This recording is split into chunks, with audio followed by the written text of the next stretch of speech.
senador Dante Delgado. Usted habló de fechas precisas, dijo que el 25 de marzo dije que las pruebas rápidas no eran convenientes y que después revertí mi opinión. No es el caso, no es el caso, estimado senador. Las pruebas rápidas son dispositivos de uso en el punto de servicio, análogas a las pruebas de embarazo. Es un dispositivo generalmente de plástico que tiene una tira reactiva, un sinónimo de pruebas rápidas es tiras reactivas, que se usan en el sitio de atención. Utilizan generalmente una muestra de sangre, en el caso del tema de COVID, en otras pueden usar muestras de orina, pero en este caso es sangre, y lo que buscan es identificar anticuerpos contra el virus SARS-CoV-2 causante de COVID. ¿Por qué razón estas pruebas no son convenientes? Por tres razones.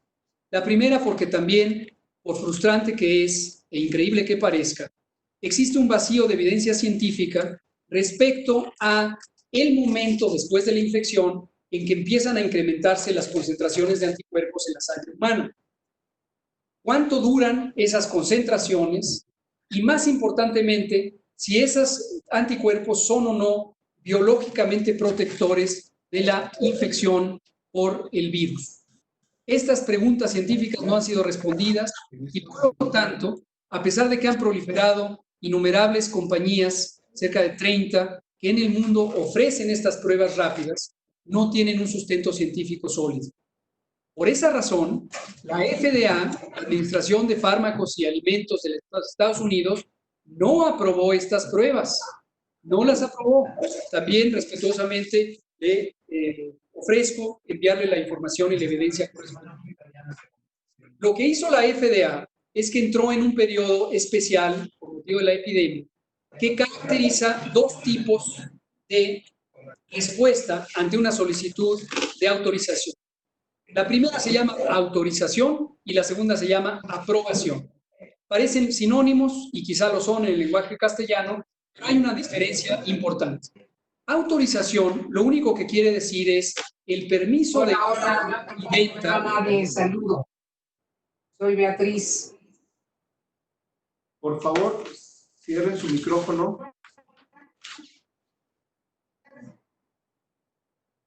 Por favor, continúe. Muchas gracias. Entonces, autorización simplemente quiere decir se pueden usar si alguien las quiere usar, mientras que aprobación es el reconocimiento de competencia técnica, es decir, la calidad, la capacidad diagnóstica de las pruebas respectivas. Y en ningún caso con pruebas rápidas, hasta el momento, la FDA ha aprobado las pruebas. Solo ha entrado en esta situación de autorización. Pero aún más, no es la FDA, en el caso de Estados Unidos, sino los Centros de Control de Enfermedades, quienes determinan las políticas públicas de uso de estas pruebas. El análogo sería COFEPRIS, para el primer caso, con la FDA, y la Subsecretaría de Prevención y Promoción, que tengo el orgullo de coordinar, análoga con las responsabilidades de los Centros de Control de Enfermedades. Estos Centros de Control de Enfermedades, y también con gusto le mandamos la evidencia correspondiente, hasta el día de hoy, 27 de mayo, no han expresado interés alguno por el que se deban usar pruebas rápidas para el diagnóstico de COVID. De hecho, señalan repetidamente que es importante considerar que el diagnóstico de COVID no debe hacerse con base exclusivamente en las pruebas rápidas.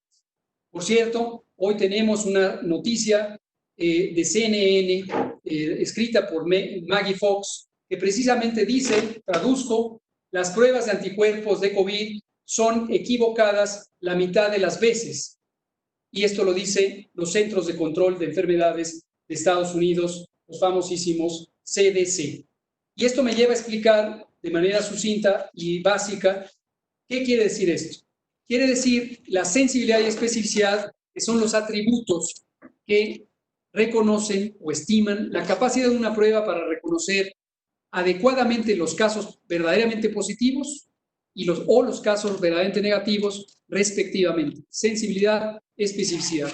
Y el de las pruebas rápidas es bajísimo. Es tal como dicen, mitad de las veces es casi equivalente a echar un volado al aire y según el resultado de la moneda. Ahora, las pruebas que sí son relevantes son las pruebas serológicas.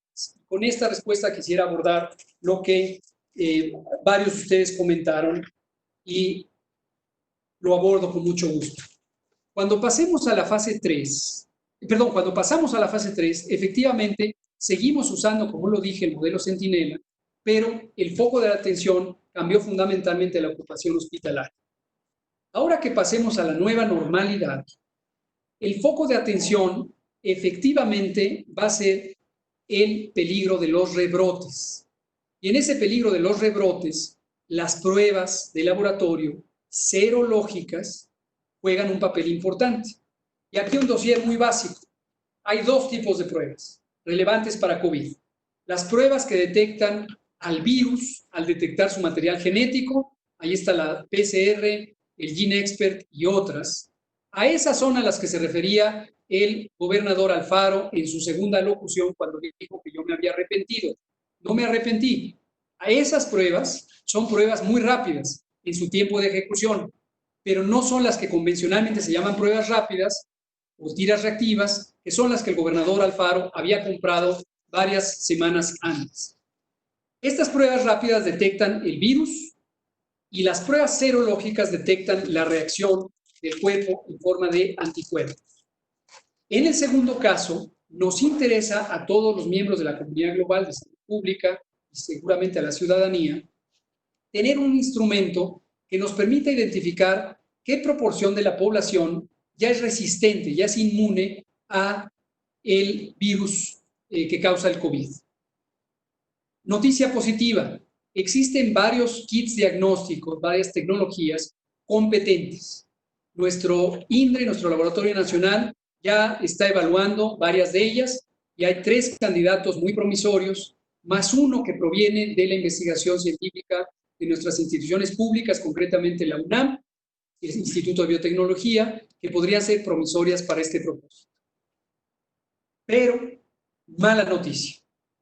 En algunos lugares del mundo, concretamente España, Nueva York, y además de España, en particular la Comunidad de Madrid, el Condado de Los Ángeles, entre otros, han hecho encuestas serológicas. Estos son reconocimientos poblacionales de la proporción de personas que tienen anticuerpos contra el virus, asumiendo o suponiendo sin conceder que anticuerpos es sinónimo de protección biológica. Y los resultados son un poco desalentadores. España, 11%, Madrid, 5%, Nueva York, 23%, un poquito más de aliento. Condado de Los Ángeles, 4.7%. Las proporciones de personas que tienen anticuerpos contra COVID o contra el virus SARS-CoV-2 causante de COVID después de estas importantes epidemias. Entonces, aparentemente, no es tan grande la proporción de personas que han sido expuestas a COVID, o bien los anticuerpos no correlacionan suficientemente con la historia de infección. Entonces, esperemos, nosotros, México, el gobierno mexicano, ya tiene un plan precisamente para hacer estas encuestas. Nuestra encuesta nacional de salud y nutrición, que ahora es anual, ya va a estar enfocada, entre otros elementos, a COVID y vamos a hacer una encuesta serológica. Posiblemente la haríamos a finales de julio o en agosto, dependiendo del curso de la epidemia. Y también tenemos la oportunidad de que a través de los lineamientos de seguridad sanitaria en el trabajo se establezca la responsabilidad de las empresas, y ha habido además receptividad al respecto, que las y los empresarios están dispuestos a sufragar los costos de este tipo de encuestas en los espacios